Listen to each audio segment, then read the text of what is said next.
barbant. Les antivaleurs. C'est barbant. Les antivaleurs sous les fourches codines de nos chroniqueurs. Bien, Mamadou Ouria, avant de nous intéresser à ces sorties du président de la transition, relais dans le compte-rendu du Conseil des ministres, on l'a appris à travers notre confrère Moussa Daraba, ça semble être confirmé, le décès de l'artiste Baba Samba. Oui, ça se confirme. Déjà sur la toile, sa photo circule un peu partout et à la pause, on a essayé de vérifier tout ça. Malheureusement, c'est un jeune, à le voir déjà sur la photo. Moi, je suis pas très au fait des questions de musique culturelle urbaine, mais voilà, c'est un jeune. Mais j'ai quand même écouté certaines de ses sons qui étaient très dynamiques et tout le reste. Malheureusement, il est décédé pour l'instant. On n'en connaît pas la cause principale. Était-il malade ou est-ce que c'est une mort tout simplement naturelle? Sans doute la section culturelle avec Tigui. Tigui et Maïté la Baronne à partir de 15h, à partir de 16h plutôt, dans Panorama Culture. Et Yami disait qu'il a chanté un son là, je sais pas, tout à l'heure, il rappelait le titre de Baba Samba. J'ai l'impression, je l'ai appris tout à l'heure aussi, parce que je ne suis pas trop, je n'écoute pas trop, mais je pense que c'est lui qui a chanté Hamdallah Bambeto Koza, mais un truc comme ça, je crois. Voilà. Un son aussi qui était très très bien dansant. Voilà. Paix à son âme. Voilà, paix à son âme. Nos condoléances les plus attristées, à sa famille biologique, mais aussi à l'ensemble du monde culturel guinéen. Cet artiste, ce jeune artiste Baba Samba, qui s'en va à la fleur de l'âge. Talibé, le colonel Mamadi Doumbouya, qui s'est exprimé en Conseil des ministres, qui a envoyé un message clair. D'abord, le premier message, il dit que rien n'arrêtera le sursaut patriotique de la Guinée, du peuple guinéen. Oui, c'est le compte rendu du Conseil des ministres qui nous l'apprend dans la rubrique message de son Excellence Monsieur le Président de la Transition, qui justement au cours de ce Conseil des ministres a tout d'abord réitéré son engagement à poursuivre les réformes structurelles qui sont en train d'être menées, dit-on, dans l'intérêt supérieur de la nation. Bien que cela, poursuit le Conseil des ministres, et le compte rendu, bien que cela dérange certains qui veulent à tout prix arrêter la dynamique du sursaut patriotique de la refondation en cours. Bien que cela dérange certains qui veulent à tout prix arrêter la dynamique du sursaut patriotique de la refondation. J'ai envie tout de suite de poser la question Talibé. C'est quoi qu'appelle-t-on sursaut patriotique du peuple guinéen? C'est une question à se poser.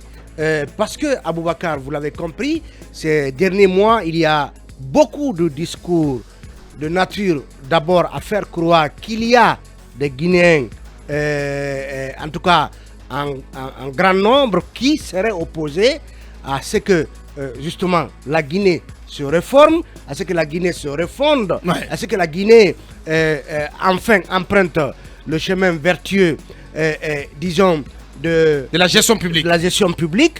Et donc ce genre de discours, nous nous y sommes habitués finalement sous cette transition, comme ça n'était le cas sous le régime du président Alpha Condé, et comme ça n'a toujours été le cas dans ce pays où on pense que certains Guinéens, peut-être qui souffriraient de déficit de guinéenneté, ne voudraient pas que ce pays aille de l'avant.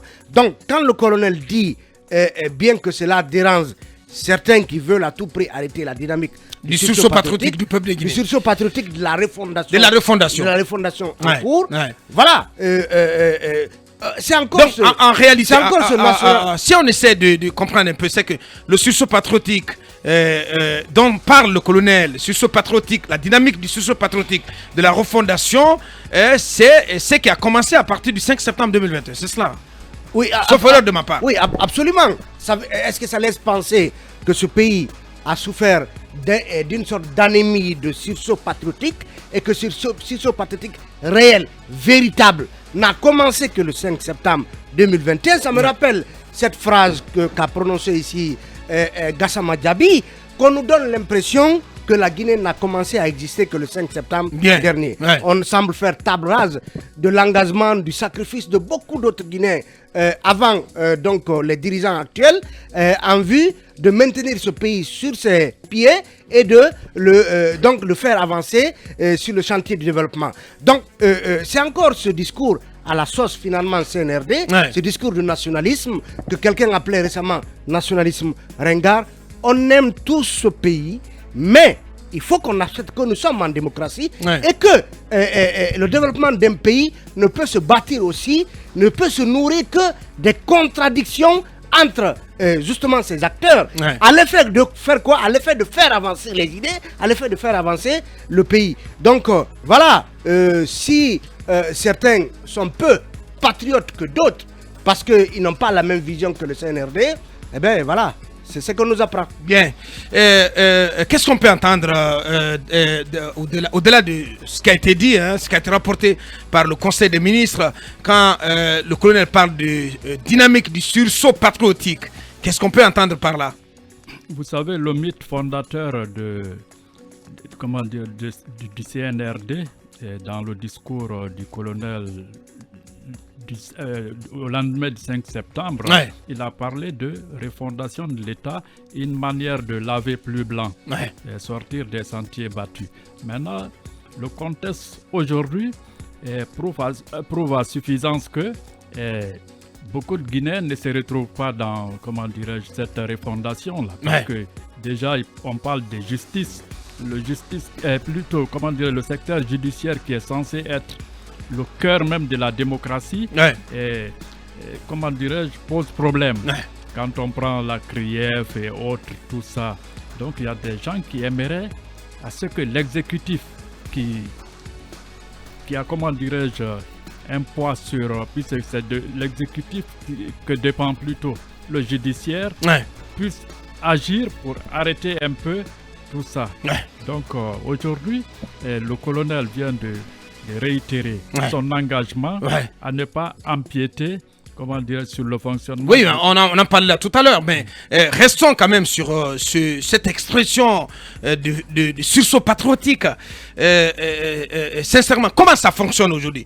Admettons, Mohamed Kaba, que ce dont parle le colonel, ce qu'il appelle sursaut patriotique du peuple de Guinée en faveur d'une refondation de notre pays. Admettons que ce processus ait commencé le 5 septembre 2021. On est en droit de nous poser la question de savoir aujourd'hui comment il fonctionne pour que lui-même, il en vienne à se demander, à dire à travers des propos subliminaux, bien entendu, que la dynamique d'un tel processus n'est pas prête de s'arrêter, même si certains tenteraient éventuellement de faire barrage à ce processus. Évidemment que le colonel peut-être doit imiter le modèle film, la gouvernance participative. Bien. Parce qu'il y a des Guinéens qui estiment que leurs voix ne sont pas comptées aujourd'hui. Il y a des Guinéens qui estiment qu'ils sont minoritaires. Donc on peut bien lui vendre l'expertise film. L'expertise film qui est la gouvernance participative, évidemment. Et en optant pour la gouvernance participative, je crois qu'aucun Guinéen ne sera frustré. Mais par contre, il y a des Guinéens aussi, il y a des Guinéens aussi qui veulent que le ciel s'abatte sur la Guinée. Mais ces Guinéens ne le font pas pour le colonel Doumbia, ils le font pour toute la nation. Il y a des Guinéens même qui sont allés jusqu'à dire qu'il faut rectifier la transition. Rectifier la transition en faisant quoi? La question reste posée. Si ça ne marche pas, Mohamed. Selon toi, ça ne marche pas. Non, je n'ai pas dit selon moi. J'ai dit, si selon ces Guinéens dont tu parles, si selon eux, ça ne marche pas, Mohamed. Évidemment. Qu'est-ce que tu veux qu'il propose? La contradiction, elle est très très importante et c'est le nœud gordien même de toute démocratie. Que le colonel écoute toutes ces parties contradictoires. Mais ces réfractaires, entre guillemets, ces personnes qui ne veulent pas que la République bouge, qu'ils les fassent aussi appel pour qu'ils donnent leur point de vue. Pardon? Tu es vraiment convaincu qu'il y a des Guinéens qui n'aiment pas la Guinée? Non, j'ai dit c'est réfractaire. Oui, non. Ceux qui veulent on pas peut être réfractaire à une situation. Réfractaire à quoi? Ils veulent dire qu'ils n'aiment pas la Guinée. Non.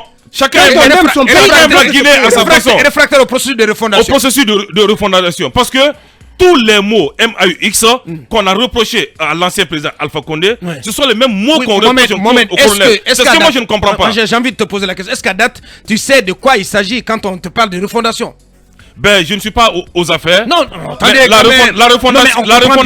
Je comprends bien la stratégie, c'est la fuite en avant. Non. Non, mais qu'est-ce que tu racontes? La refondation, mon ami. C'est quoi la refondation depuis que le CNRD est au pouvoir? Qu'est-ce que tu entends, qu'est-ce que tu sais de cette expression valise? De ce mot valise et refondation.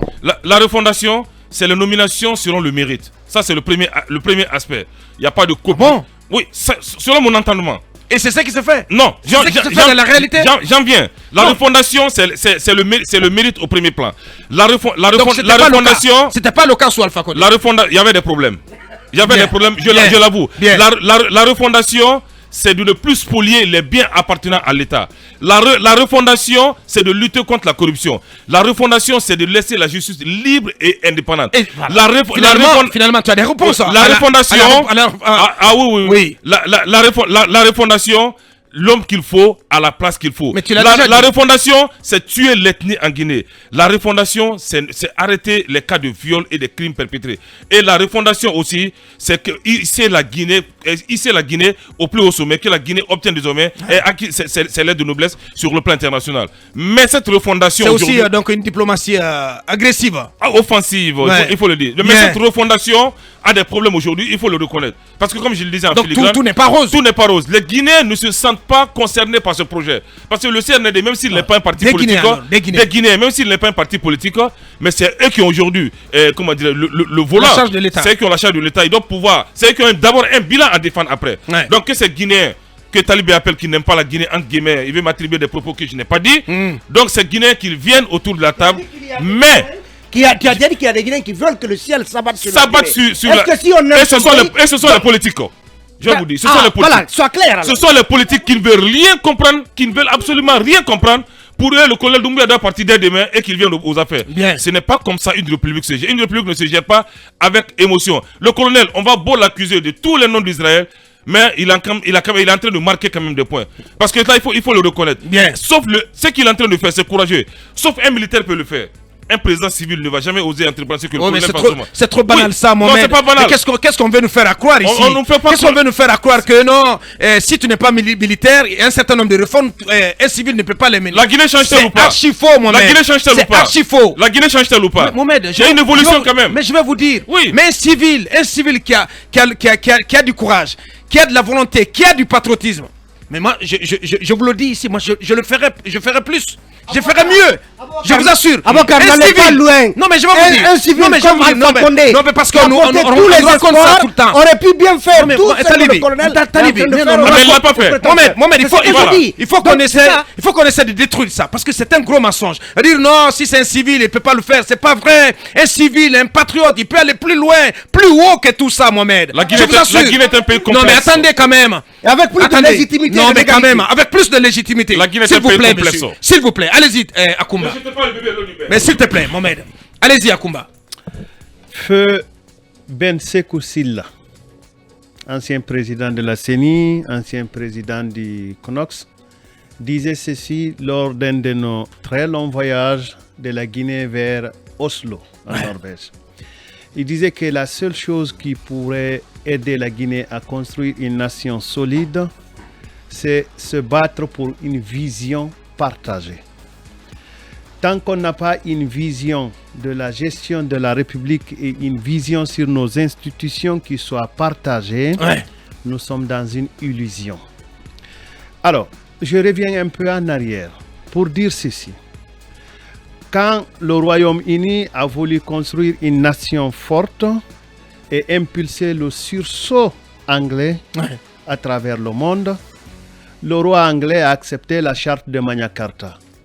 Cette charte qui permettait d'espérer et d'exercer la liberté et de contester le régime établi dans la monarchie.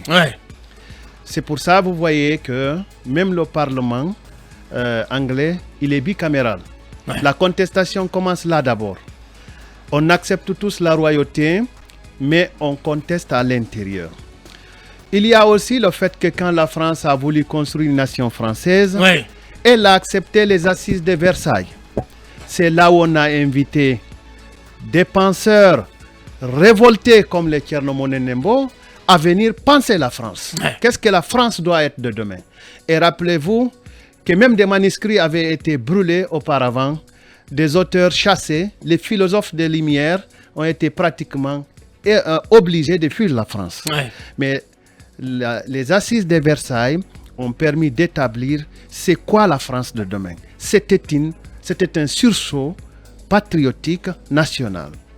Alors, quand les États-Unis ont voulu s'imposer à travers le monde, ils ont accepté la Convention de 1776, où chaque Américain se reconnaît, où chaque Américain a une voix à donner et sa voix compte. Et quand Soundiata Keïta a voulu nous fédérer, qu'est-ce qu'il a fait?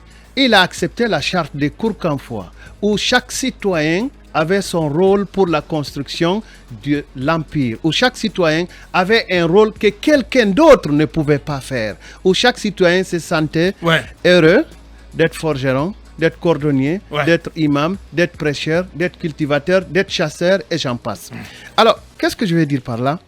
C'est que pour que nous ayons un sursaut patriotique national, on ne tue pas l'ethnie, on tue l'ethnicité et on construit une vision partagée. Et tant qu'on impose une vision partagée, et c'est là où je pense encore à Feu Ben Sekou Sylla, tant qu'on ne construit pas une vision partagée, nous sommes objets de contestation et d'échec. Déjà, Aboubakar, moi je doute que le colonel ait dit que personne ne pourra arrêter le sursaut patriotique engagé.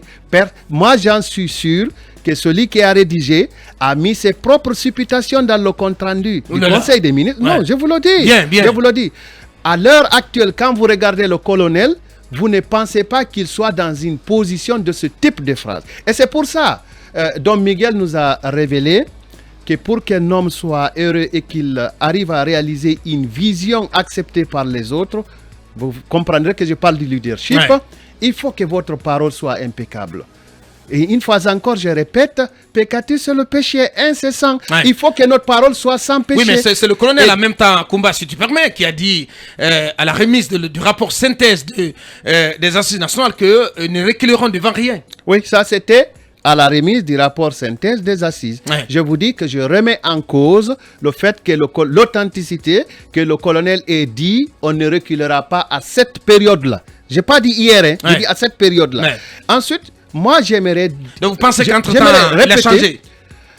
Pourquoi il a envoyé le Premier ministre vers la CEDEAO? Ça, c'est un signe de changement. Bien, oui, je suis d'accord. Pourquoi il a mis le décret, pourquoi il a signé le décret sur le dialogue? C'est un signe de changement.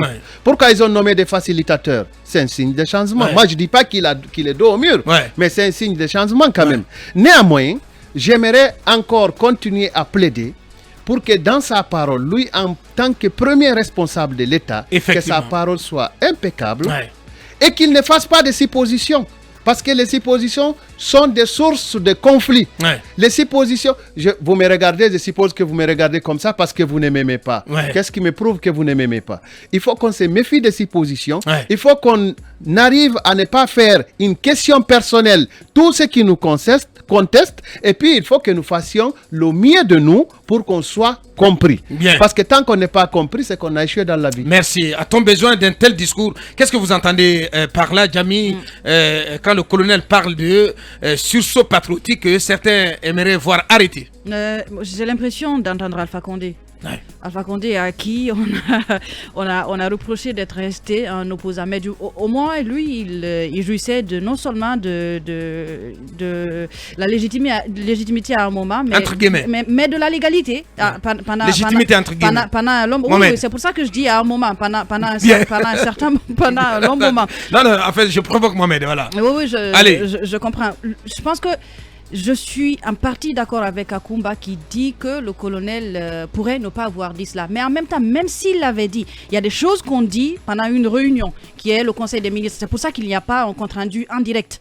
C'est des choses qui sont décantées, la communication, elle se fait. Même nous ici, pendant l'émission à la pause, on dit des choses qu'on ne peut pas dire à l'antenne. Bien entendu. Pendant les réunions de rédaction, on dit des choses qu'on ne peut pas dire à l'antenne. Ce sont des choses internes qui ne sortent pas. Donc même s'il l'avait dit, il y avait une possibilité de s'auto-censurer et que certaines choses ne sortent pas. Non, mais attendez quand même. Moi, ce que j'essaie, je vais vous dire, ce que j'essaie du processus de validation du compte-rendu du Conseil, ça ne se fait pas comme ça. Vous n'avez pas une équipe qui se réunit à la Villa 6, c'est comme ça, à la Villa 6, qui rédige le compte-rendu du Conseil et qui le balance tout de suite aux médias. C'est pas comme ça. Ça va d'abord au palais M5, on regarde et le texte est vu par plusieurs personnes, y compris par le président lui-même. Donc si c'est accepté comme tel, ça veut dire que il est d'accord que ça soit rapporté ainsi. Attention. Même ça, si c'est comme ça que ça se passe, ça ne devrait pas être le cas. On a fait confiance. Mais quand même.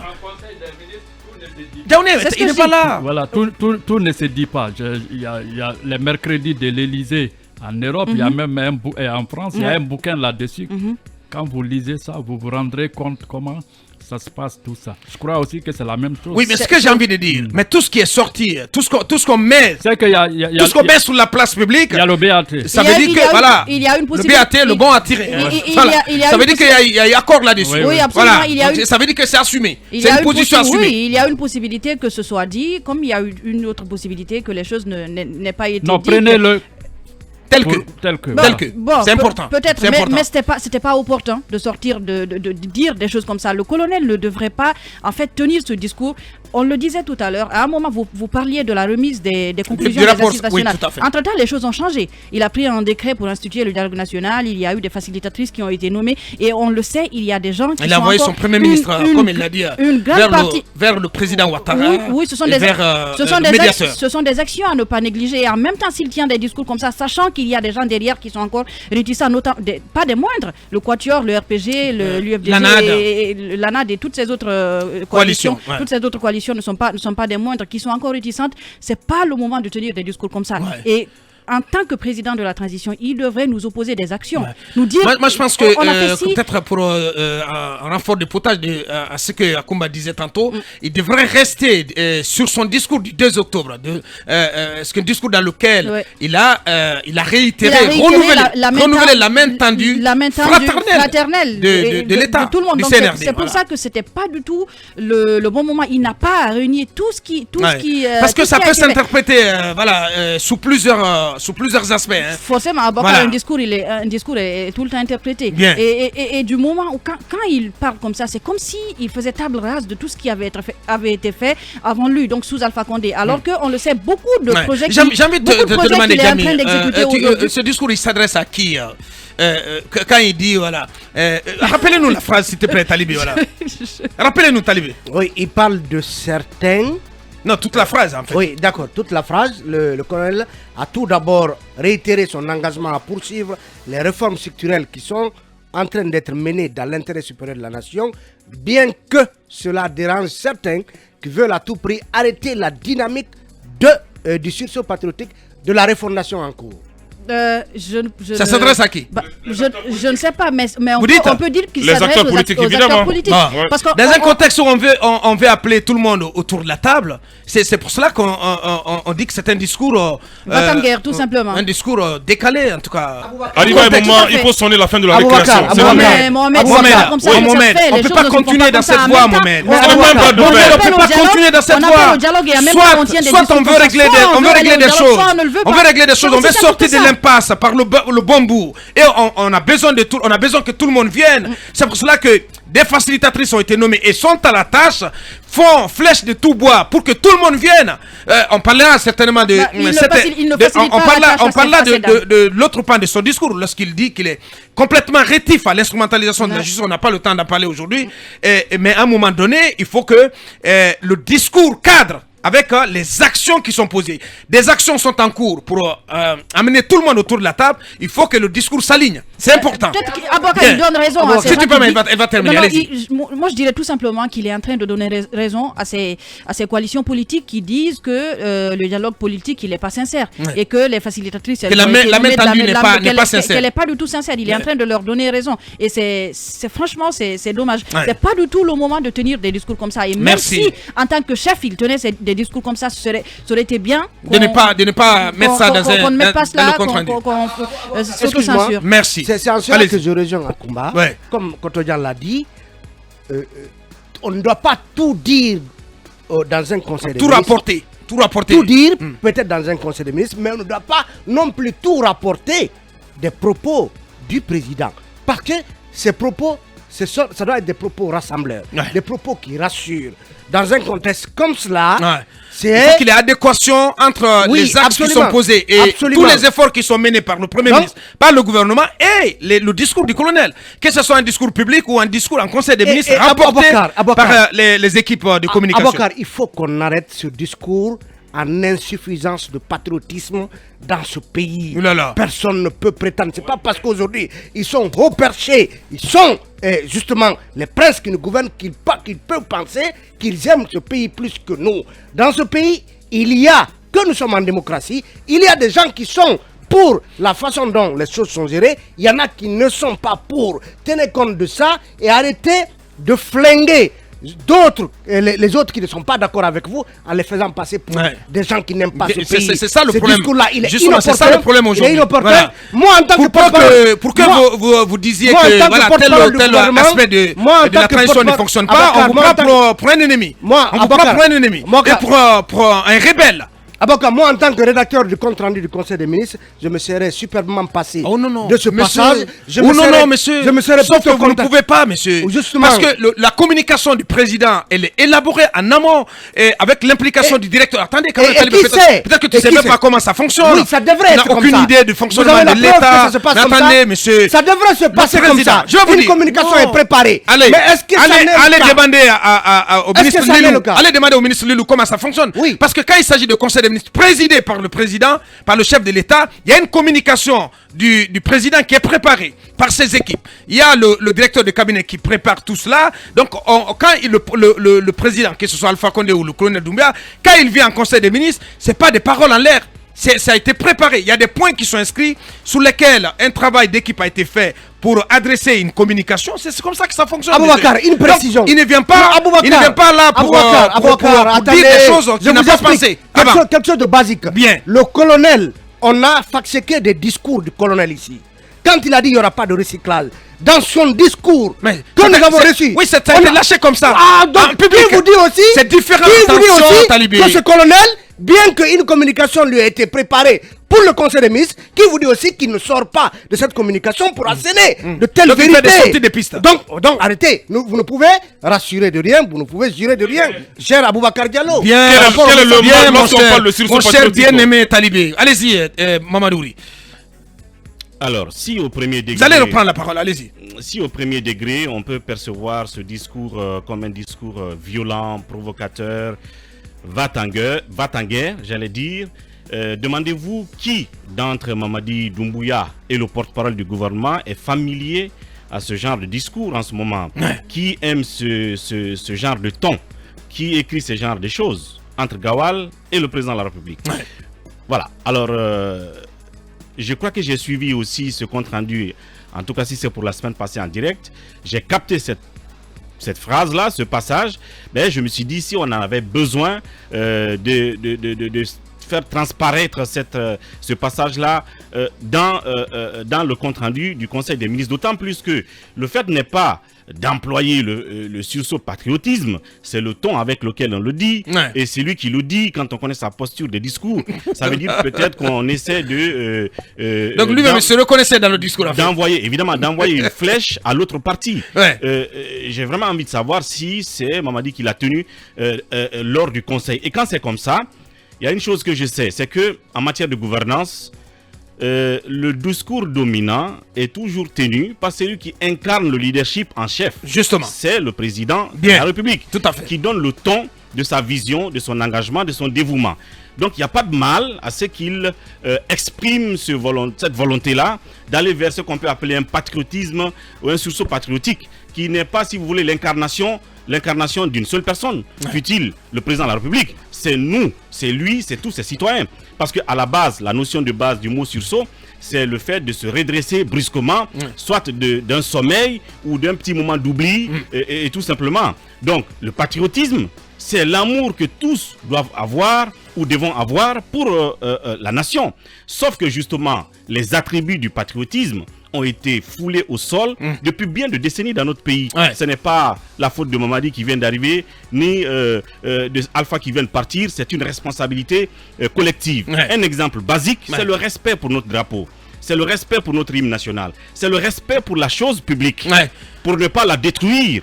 Le respect pour nos biens publics. Et quand tu parles de respect, respect pour la chose publique, il faut déclarer ses biens. Évidemment, c'est ce que j'ai dit. Mais quand on me parle de sursaut patriotique, pour des gens qui n'ont jusqu'à présent pas déclaré leurs biens, voilà, je reste sur ma faim, mon maître. Voilà, donc je reste sur ma faim. Non, mais c'est normal que vous continuez. Alors, donc, je dis... Vous m'avez perdu mon fil. Non,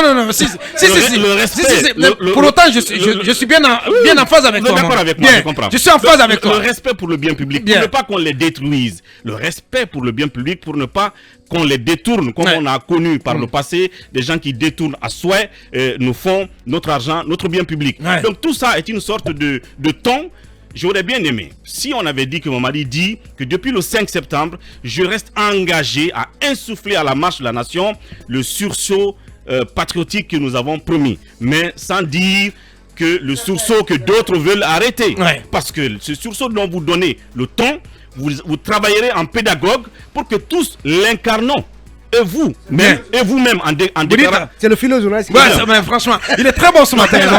Très bon. Ouais. Et vous, Mamadi, en déclarant vos biens, ouais, en ne mettant pas les gens en prison à l'insu des lois, ouais, et nous autres citoyens aussi en respectant les biens publics et tout ce qui est vertu patriotique dans le pays. Bien sûr, ouais. Mais ce qui dérange le mot, c'est quand il dit, et je suis d'accord avec Talibé, que ceux qui veulent arrêter. Donc vous ne jouez pas votre rôle pour les convaincre justement à ne pas arrêter ce sursaut-là. Bien. Et c'est en cela que je ne comprends pas justement cette partie du discours. Bref. Merci. Oui, Mohamed. Tu veux revenir à la charge? Non, très rapidement. Mamadi a pris le pouvoir le 5 septembre, le colonel Mamadi Doumbouya, parce qu'il a estimé avec son équipe que le pays, entre guillemets, était en lambeaux, le tissu social, il était effrité. Et lorsqu'il vient au pouvoir, on l'acclame comme le roi. Il est acclamé. Et lorsqu'il décide de prêter serment, on l'accompagne, il prête serment. On le légitime, on le légalise. Ça, c'est le colonel Mamadi Doumbouya. Ces mêmes acteurs politiques, parce que moi, c'est eux mon problème aujourd'hui. Ils ont leurs représentants au CNT. Ils ont leurs représentants dans toutes les éditions. Ils ont leurs représentants dans les ministères, dans les directions. Si le colonel parle du sursaut patriotique, c'est un langage codé à l'endroit de ces acteurs politiques. Vous me combattez aujourd'hui pour un pouvoir que j'ai acquis au risque de ma vie. Qui le combat? Les acteurs politiques. Mais attendez, Mohamed. Avocat, c'est très sérieux ce que je dis. C'est très grave, Mohamed. C'est très sérieux. Ils le combattent comment? Très bien. Ils le combattent comment? Mamadi Doumbouya est au pouvoir aujourd'hui. Tu as des preuves qu'ils le combattent? Je vais parler. Le colonel Mamadi Doumbouya est au pouvoir. Les acteurs politiques de l'autre côté veulent ce pouvoir que lui là. Il n'est pas encore prêt à partir parce qu'il veut mettre les bases d'une vraie démocratie dans le pays. Oui, il n'est pas prêt parce qu'ils ont proposé 3 ans qui sont encore contestés. Ça, c'est une réalité. Bon, ça nous dit, qu'est-ce qu'il fait? Il se retranche.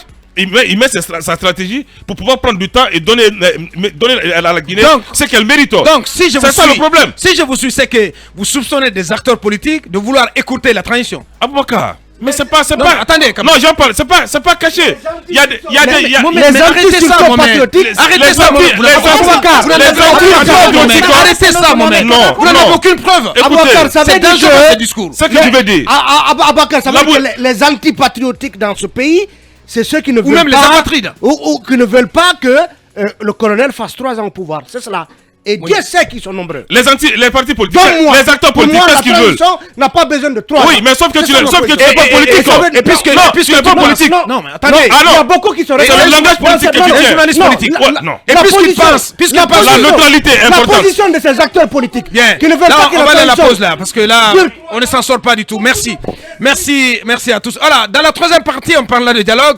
On va aller demander des choses, demander des comptes à Dr Fodé Oussoufou-Fofana, mais aussi à Dr Makale qui va s'exprimer quand il sera 10h30 à venir aussi dans la troisième partie, la prise de parole de Abdoulaye Oumousso. Voilà, et il est responsable comme du FNDC. On revient dans quelques minutes pour la dernière partie.